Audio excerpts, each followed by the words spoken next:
2024 is going to be an interesting year. Already we are seeing cyber attacks ramp up in severity and frequency. So what should we expect?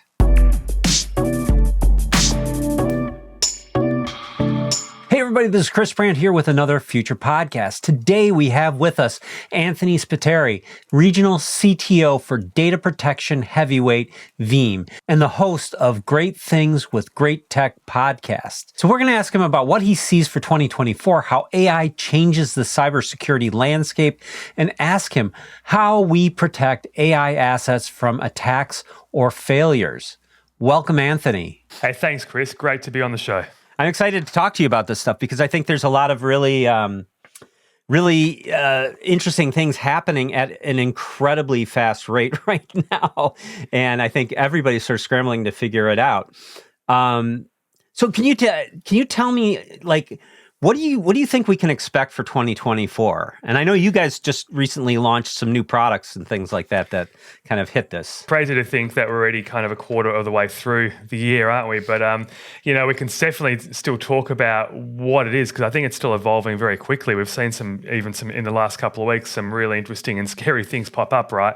But, obviously, it is 2024 and AI is still huge. Generative AI specifically is still huge. Actually, funnily enough, I was thinking about this and talking about this with someone a couple of days ago and how we really don't talk about AI ML anymore, do we? The ML, the machine learning part of it's kind of gone. And every company's fired their AI ML teams and just so they can hire more large language model people. Yeah, exactly. Or just use the ones that are there available to everybody, basically, right? So I thought that was quite an interesting point, but it kind of tells you that generative AI is where we're at. And, from that point of view, that is interesting and like in a geeky way, interesting from a technologist point of view.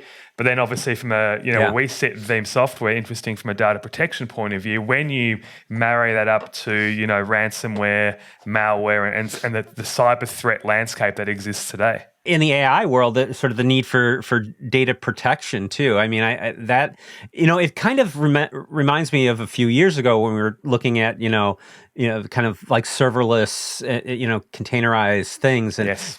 How do you back all that up? And is this just pure transient data, or do you need, but this is the most critical thing in your environment right now. So, like, what are you doing?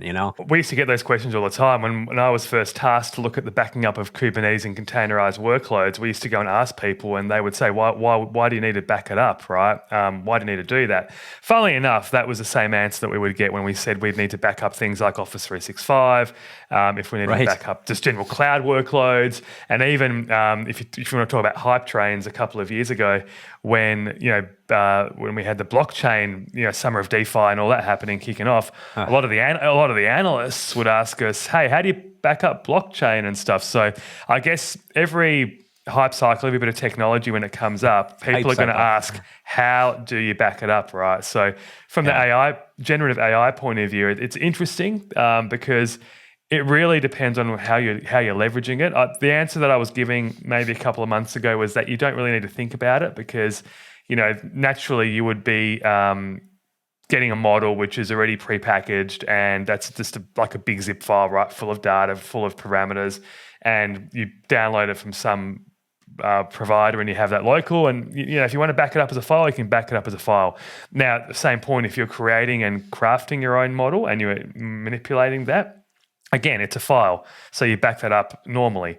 And then the pointy end becomes, okay, when you're feeding data in, that data is coming from some sort of data lake, or it's coming from if you're doing a RAG model, you're getting it from an API or a data source or whatever it might be. So that should be protected in theory as well. But then the question is, what happens at the other side of it as well when the output comes through, when you actually get the generative AI? But then I think to myself, what is being generated? We're generating text, images, documents, that sort of thing. So fundamentally speaking, it's going to go somewhere that's going to be backed up anyway, right? So it's an interesting one, I think, to explain and work through when someone does ask you, what do you have to back up? Because if you break it down along the different, data points of generative AI sort of workflow, maybe you're already protecting them anyway. The thing that always scares me about AI is, like, we've seen models go off the rails. They start hallucinating terribly, right?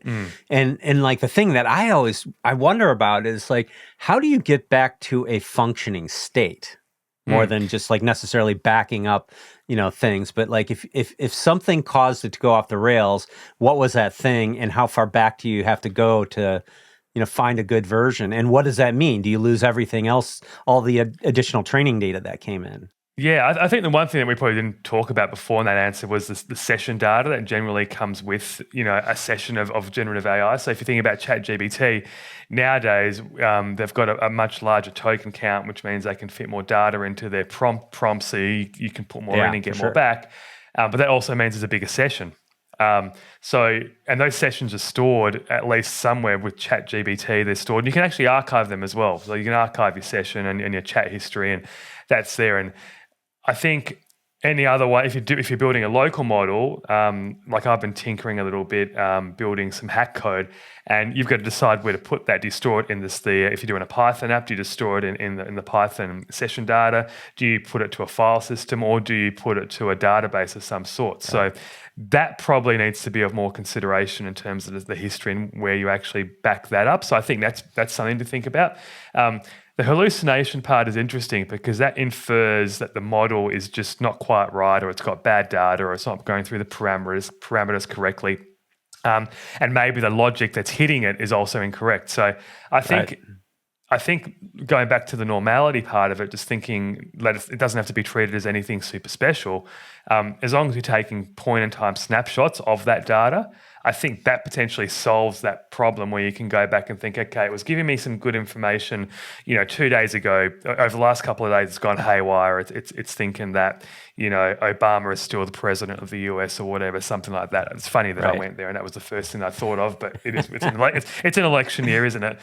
Some say he is still running the country. Anyways, I digress. But yeah, if the model says something like that and it only started 2 days ago, maybe you can go back in time and just load that zip file up again and say, hey, okay, because that's kind of what we're talking about. So it's a really, and I don't think we've kind of settled. And I'm sure as this matures, and I'm sure as private models come into play more and more organizations use them, we're going to work out the backup strategy. And from a Veeam perspective, I think the greatest thing that we have, and I was mentioning this week at a Microsoft conference when they were talking about, obviously, their Copilot's huge at the moment, right? It's everywhere, everywhere, literally. But I think what I was trying to get to the people when I was talking about how Veeam fits in here is that Veeam controls and has holistically been the custodian of data, right? When you think about it, every backup vendor is. Traditionally, that data sits there and does nothing. Traditionally, it sits there and waits for an attack, waits for something bad to happen, waits for a file to be deleted or something to be retrieved. And it's kind of like an insurance policy. Right. But when you've got that data available to you, you can unlock it and do great things with it, right? So I feel like there's two sides to this coin for Veeam where we can protect it, but we can also unlock it. And then say if we have the technology, which we do have it today, to live mount a backup repository, put it to a Windows box, and then run a model against the data pointing to it and say, tell me what's on this mount. Is there PCI data in there? Is there any malware sitting in there? Have we got dodgy images sitting on that disk? That's really cool, right? So I think from an AI perspective, being able to unlock that data and use it for good is really exciting. Obviously, data protection is about point-in-time protection as well, right? And, like when I think about, the transparency of AI, which it's not, spoiler, and I think of, look at like some of the compliance and regulatory environments that are starting to unfold, even like GDPR and things like that, like having to go back and like explain why something happened, like a transparent generative AI model, like, it does, like if you have to unfold that, like how do you do that? And like, does that become a part of data protection as well? Yeah. And I think if I think about, and again, I'm trying to learn more about this as we go along, but, from my understanding of the way that, the way that it chunks up data, the way that it comes to a result, you're using a neural type of network so it's by default, you can't actually reverse engineer that. We can't go back in time because in theory, it's just picking up parts from the parameters of the data. Statistical model of English. Or whatever language. And making it up, right? Exactly. So I think it's hard to go back in time and work that out. But, from a point in time perspective for the actual model and the data and that data that it's accessing, that's the key componentry of it.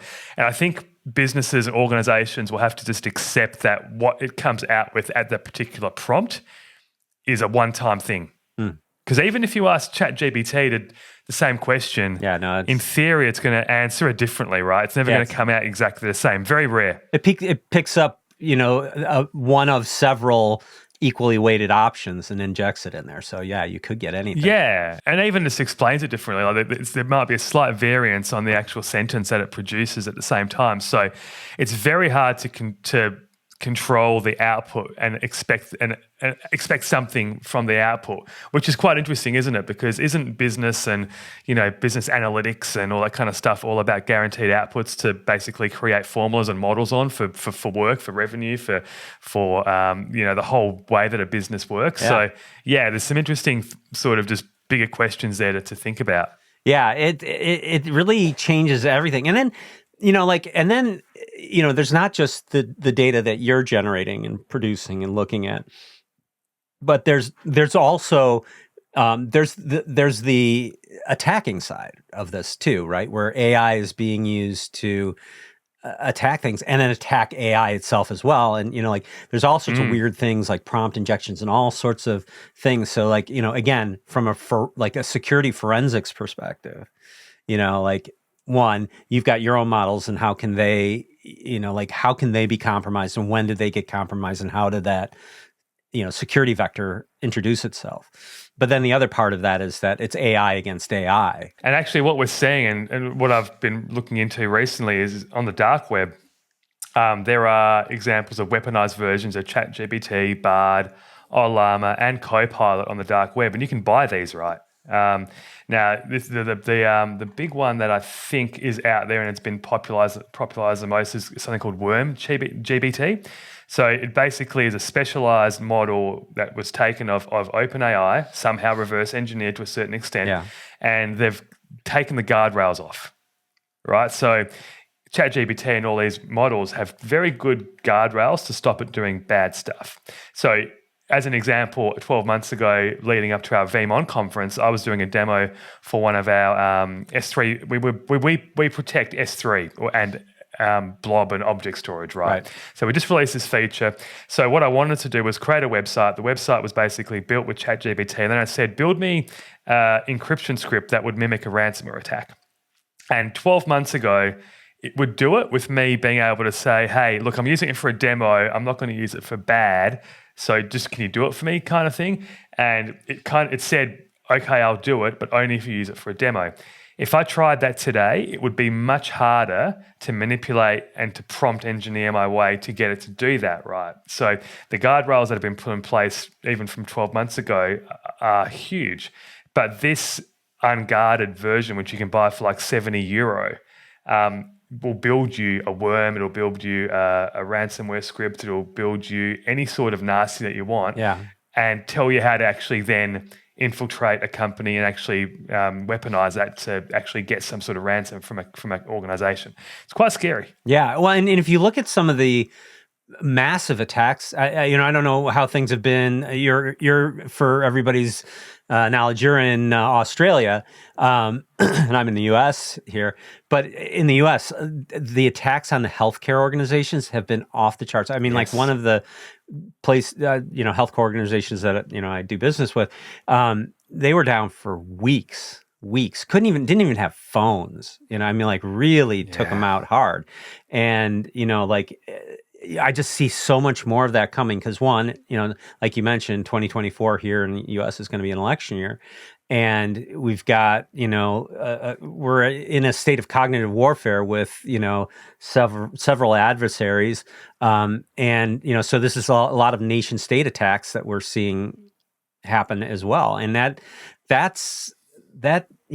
tells me this is going to be a bit of a crazy year. And, when we look at the data protection side of that, the scope of the attacks are so large that it's just so hard to recover from. And the problem is it doesn't matter if you pay the ransom or not, because it's still going to take a long time to recover from it, because it's just so much, for so many organizations. So with that getting spun up, like what's the end in sight? Like how do we get to a point? I feel like we're playing catch up here with, the scope and severity of attacks and just trying to wrangle all that. And at the end of the day, data has gravity, right? Yep. And moving all that data back and forth, is hard. Yeah, and it's a very real problem. So we launch a data protection report every year, and we've had that out for a couple of months now. And well, I'm not a massive fan of percentages. I think it's interesting. We've done this for 4 or 5 years now. Every year, the amount of respondents that say, and we go over I think it's about 5,000 respondents in an anonymous way. So they're not even potentially Veeam customers. They're just out there in all sorts of organization sizes and all sorts of worker roles and whatnot. But scarily, I think it was 85% of respondents said that they've been attacked at least once. 85%. Yeah. And then for repeat... from being in the field, I would corroborate that number. Yeah. And it's funny because every time I'm in front of a crowd and I ask the question, hey, does that sound like a lot? And put your hand up if you've been attacked in the last year.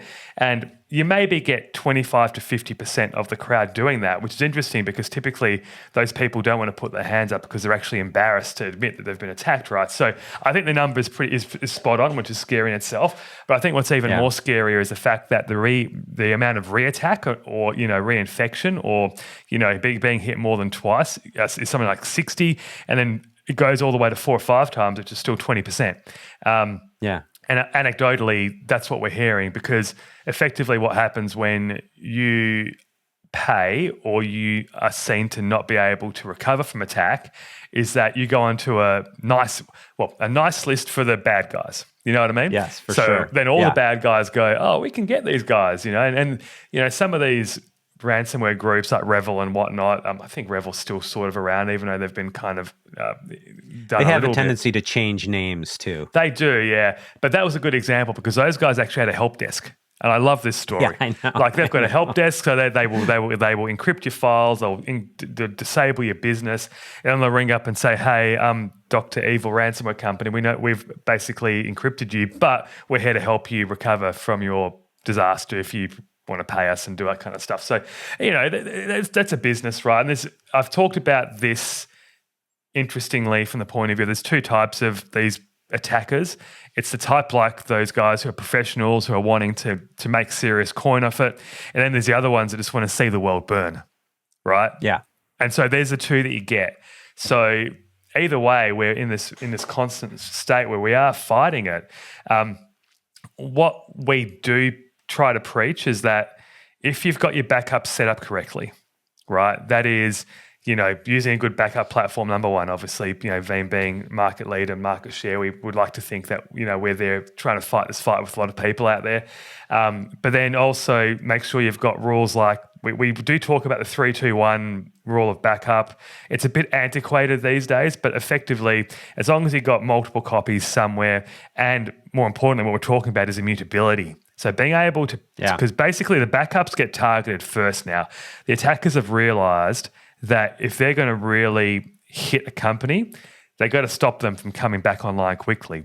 And all its great technology that companies like Veeam and other backup vendors have created over the last 10 years, instant recovery, to your point about recovering data and data gravity, we've got great technology that can spin up VMs within a couple of seconds and bring them back online, right?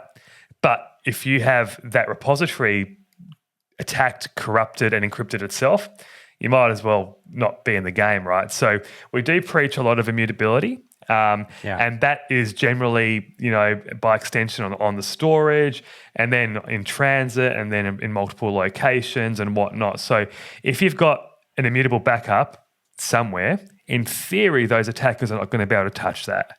So that's a really important mark. But so effectively, you want to be in a position where if you do get attacked, if you do get encrypted, you don't pay the ransom and you basically stick your middle finger up to them and go, hey, I can get my backups up and running.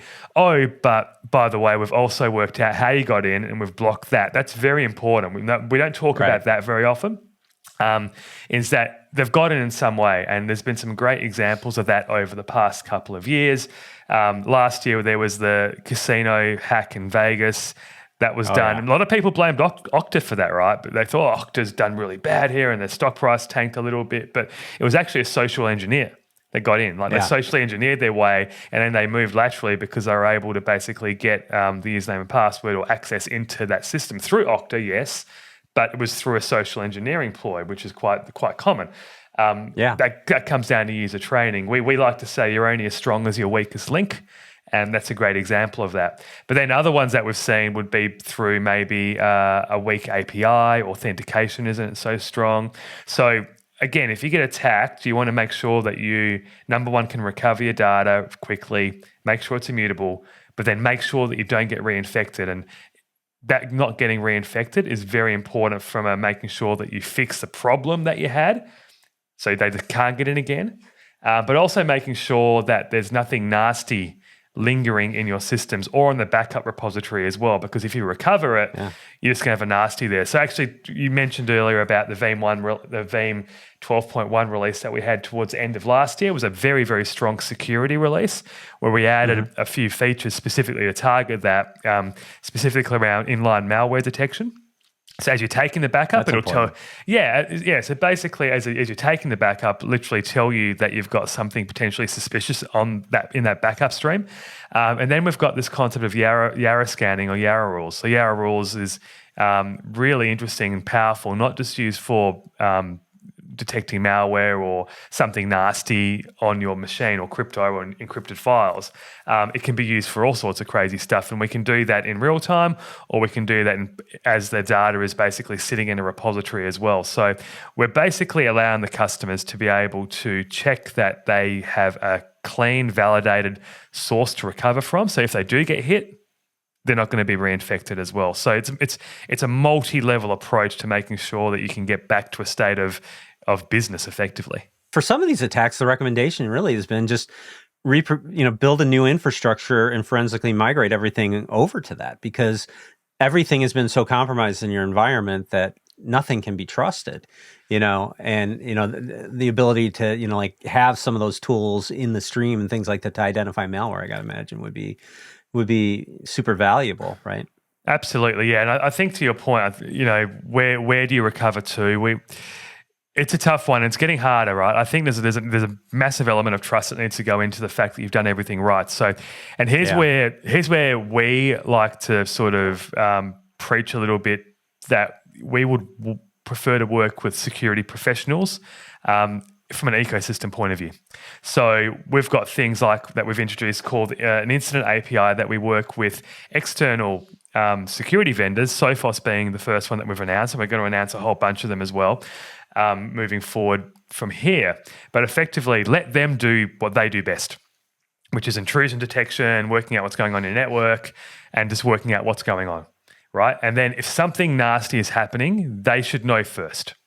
And then through that, tell us that something's happening, and hey, maybe you want to take a quick backup of everything before it really gets bad. So we're really in this first step of this, partnership with these security companies to make sure that they do what they do really well, and Veeam does what we do really well. And it's super important because I think there's been a tendency for a few of our competitors to flip and pivot a little bit to a very security first sort of narrative, trying to be a security company. And Veeam's mantra is that we do care about resiliency, we do care about security, but number one, we're a backup and recovery company. So we're making sure the backups are taken, they're recoverable in a really quick way, and they're validated. So it's a really interesting differentiated point that we're taking, but I truly believe that it's the right point because you let the professionals do what they do best, right? Yeah, well, and it's interesting too, because I feel like there's been a shift for data protection to kind of fall more in a security bucket these days. I mean, in the old days, when you talk data protection, you were talking to, the lonely guy who was there overnight to change the tapes, right? Yeah. And now it's like the conversation is all about, oh my God, if we get hit, what do we do? So it's I think people approach data protection more from a security perspective nowadays. And I see that, the involvement of security in these decisions around data protection showing up a lot more. Yeah, absolutely. We're definitely talking to more CISOs these days than, but it's a combination, right? So when I try and will talk to a customer or a potential customer, usually I'm talking to the C-suite, and for them, it's not really about the bells and whistles of the technology that we've got under the hood, which I get super excited about still. But now when I'm talking to these guys, it's really about the outcome. What are we doing here? What are you buying off us?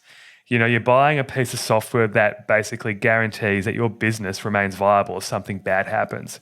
And then if it doesn't, if you're not going to do that, what's the outcome of that? The outcome is loss of revenue, brand reputation, people losing their jobs. And the way that I've tried to sort of put it when I'm talking to people is, that's food on the table, right? So that's your family. And if you try and take it to that emotional level, I think you start to have a real impact with those guys.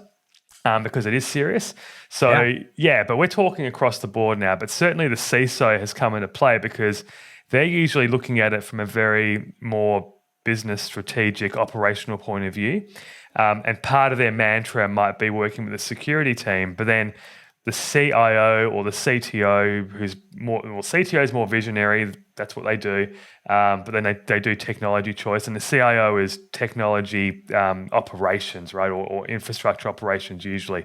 So all those teams are working together. They're still separate, I feel, and there's still a need for them to be separated, which I think leads itself to what I was talking before about a separate type of conversation and attacking it in the way that we're talking about backup here and not security. But security is absolutely part of that conversation, and we should be thought of it in that same way. And there's one other aspect to this that I think is really interesting, as these attacks get more severe and as corporations are storing more data too, which makes the problem just more challenging, right? Is that, not so much the backup piece as the recovery piece. What are you telling folks these days around if my entire data center was attacked and like everything was impacted, how do I recover that? What's the strategy there for people? It's a hard question to answer because I think the reality of that outcome is something that most people don't want to think about. Yeah, right. And you know what I mean? And I remember back, before I've been at Veeam for 8 years, but before that I worked at a service provider, and we remember that one of our contemporaries got attacked.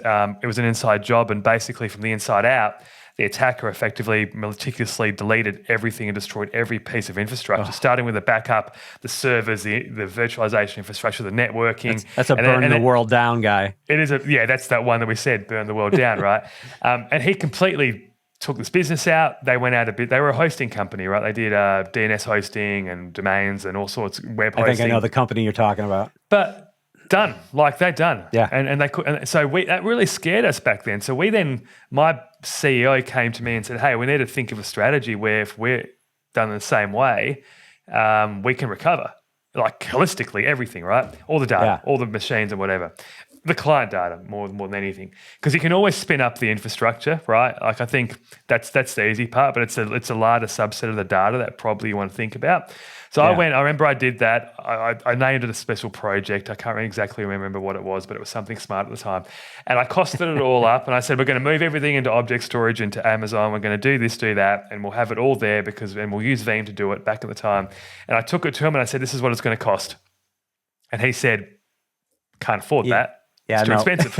That blows our business. Well, I said, well, you asked for it, right? So that's a really interesting way to roundabout say that I think most businesses at the moment are still taking an element of risk as to how much they protect and how quickly they want to recover. And then businesses that have been attacked are the ones that are putting more emphasis on actually spending the money to make it happen, not in such a big way if it happens again to them. It's that insurance policy that I talked about early on. Now, that said, a lot of businesses these days are looking at a holistic approach to recovery. Now, that includes, again, immutability, getting your data off-site. Like, object storage is brilliant for this because object storage, you can put all your data in object storage somewhere, like literally all of it, all the machines. And then you can do geodispersal with object storage. Absolutely. Not a lot of them are doing it, but yeah. No, yeah, absolutely. In fact, speaking of blockchain, there's some really cool providers out there. Filecoin is one of them, or that basically does distributed blockchain type storage that you don't know where it is, but it's stored on the block. identity of where the storage is stored on a blockchain. The storage is stored on people's computer. It's fully distributed. It's actually quite cool. And they have an S3 header as well. So if you wanted to do object storage, you could do it that way, from trying to merge blockchain and bring it back to some level of prominence again. But going back to that, if you can get all of your data into object storage, you can then spin up your environment quickly. Again, the infrastructure, the VM, if it's vSphere or whatever it might be, connect the repository, install Veeam, connect the repository, and then you can do an instant recovery from the object storage and stream it from that object storage and have those machines running. That's what we can do today, right? And I actually did a really cool thing a couple of years ago. I think it was before the pandemic when we just released this feature. I was on a plane flying from Perth to Sydney, and I literally did a live mount, an instant VM recovery of a VM on an object storage that was sitting in S3 as the plane was going through the air onto my local laptop. And it booted. It booted pretty slow, but it booted. So I just do these funky things every now and again, art of the possible, right? Ultimately, the thing is, like, can you, like, the slow piece may be okay for your business or it may not. And so one of the things I've seen a lot lately is that, there's a certain set of apps that sit on tier 1 storage, which is really crazy to think of for backup. Like going back to the old days of backup, you went to the cheapest medium you could possibly find. Now it's like we're putting it on tier 1 storage for that rapid recovery piece. That's the other part. Yeah, it's mind-numbing to think, and that's another gets into the expense of it all. The cost of disks have come down so much. I mean, we do see a lot of NVMe type primary storage repositories now, and then through some of the tech that we've got, you can then life cycle that out to medium term object storage and put it to archival as well. So there's lots of life cycle approaches to that, because ultimately, in that scenario, if you hit that way, you just want to recover really quickly.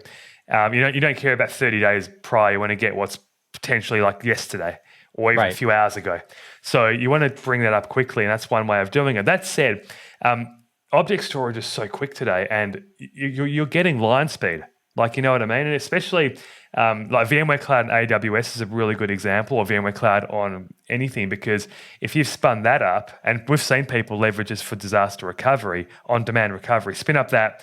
It's in the VMware environment, but it's in AWS, and you've got basically line speed access to the object storage, so you can actually recover and restore and stream data like at hundreds of megs per second. So it's quite viable regardless of that fact, and you don't really need that fast storage potentially moving forward as that technology gets better. Obviously there's a certain cost, associated with that, but I think, businesses are starting to get used to the fact that, like, this is, just some of the costs of doing business in the world today. And you just got to kind of get used to it and account for it, right? Yeah, and the risk then goes on them, right? Like, what's the risk of losing that servers? What's the risk of paying for it? Then the business has to look at it and go, what's the opportunity cost of that? What's it worth to me? And like I said earlier, I do believe that the majority of businesses today are still taking a bit of a half-half approach to it. Until they get attacked, and then their risk profile flips 180 degrees for 4 or 5 months. Yeah, absolutely. And the cycle starts over. Yeah, and then also what we're seeing is cyber insurance as well has gone through the roof. Cyber insurance, in terms of what that is and how to get it, has become a lot more harder. It's become more expensive. It's almost like the analogy that I've used in the last year or so is that if you build your house, and I'll use an Americanism for it, if you build it in Hurricane Alley, is that the one? Or whatever it is. You know that your insurance is going to be a lot higher, if potentially impossible to get, if you're going to build in Oklahoma, right? Like, okay, you're going to get a hurricane. It's going to come, or wherever it might be. Or there are tornadoes around. Hurricanes in Florida. Alley. Hurricanes and flooding in Florida. Tornado alley, right? So that's what I think is happening today in the insurance world for companies. They're thinking that the likelihood of an attack is quite huge.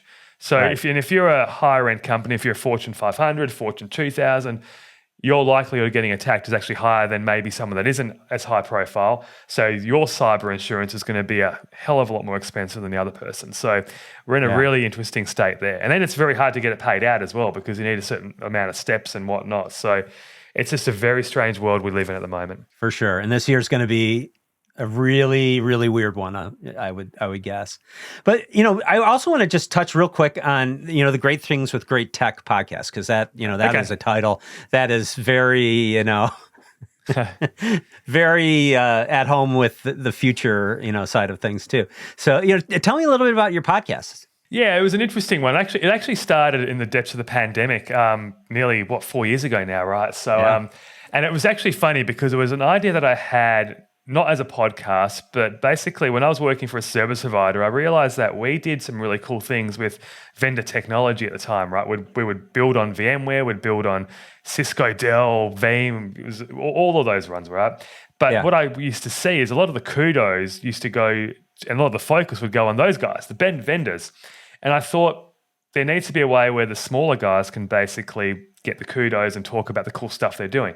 So that was the Great Things with Great Tech sort of mindset that I kind of came up with. And it was supposed to be a website. It was supposed to be a website where you actually had like space where you could talk about your tech and put it up there. And I envisioned people buying ads and everything for it, and it was going to be a great, my great sort of side hustle that was going to go crazy. But totally then I know that side hustle. Yeah, you know how it goes. We have a million of those ideas a week, right? Yeah. But then what it ended up being was I thought, well, maybe I should just talk to these guys and get them to tell their story, and that's kind of what it became. So initially, it was a bunch of probably service providers that I'd been in touch with, because that was the essence of what I wanted to highlight. So if you look at the season 1 in 2020, there was a ton of service providers, and then I slowly started to evolve into, like, I got into weird blockchain companies because that was what was happening at the time. And then as it got kind of more out there, and as I started to get a little bit more, I guess, pro with it, and like you get people coming in and asking them to be on the show, and all sorts of weird ones. Like I've had some really strange ones come in where I'm just like, how are you even thinking of asking me to be on the show, right? And then I get some very edgy ones, which I go, geez, I wish I could do some edgy ones, because that would be really cool. Yeah. But then I've got to be careful about those as well, obviously. We still have to go to the day job. Yeah, exactly. And I had a really interesting one that I thought about. I think I can, actually, no, I won't mention it. It's too edgy. I'll tell you about it. Yeah, because it'll probably downrank my video.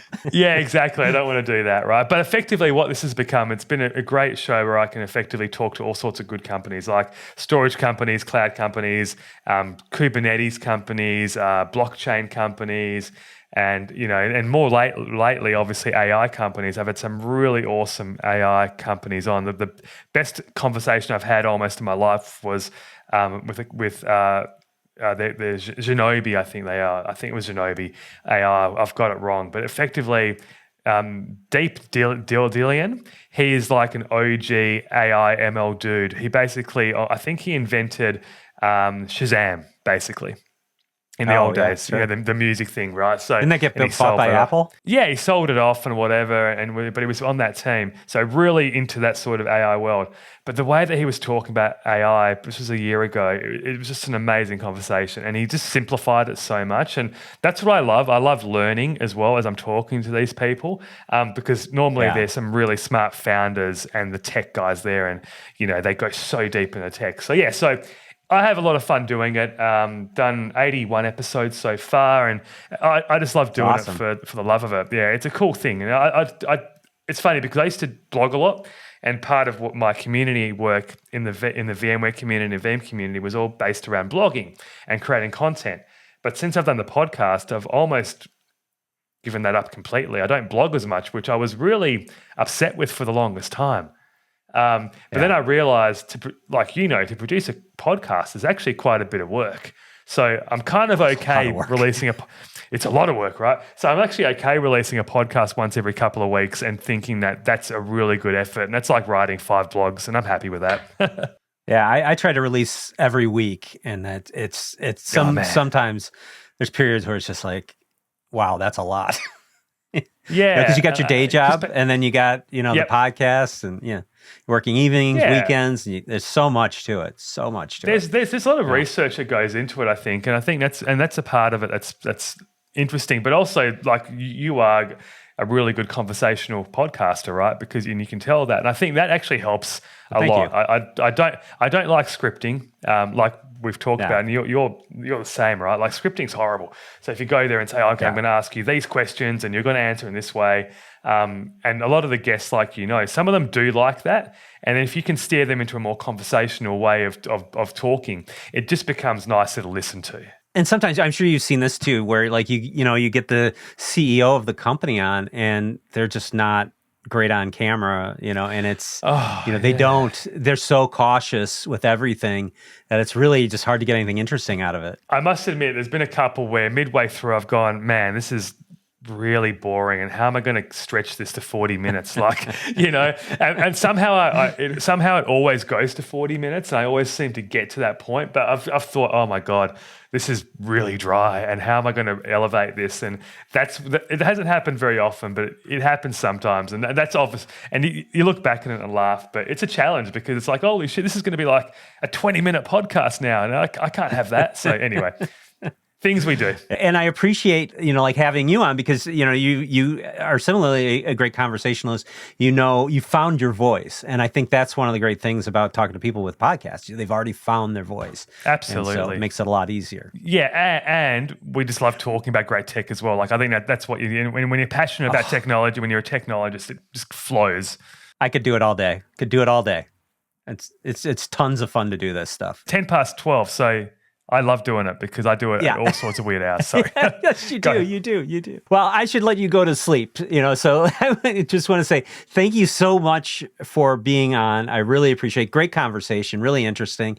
And I'll put all the links to Veeam and your podcast. Awesome. And again, thank you so much for being on. Appreciate it. Thanks for watching. I'd love to hear from you in the comments. And if you could, give us a like, subscribe, share the content, share the love, and I'll see you in the next one.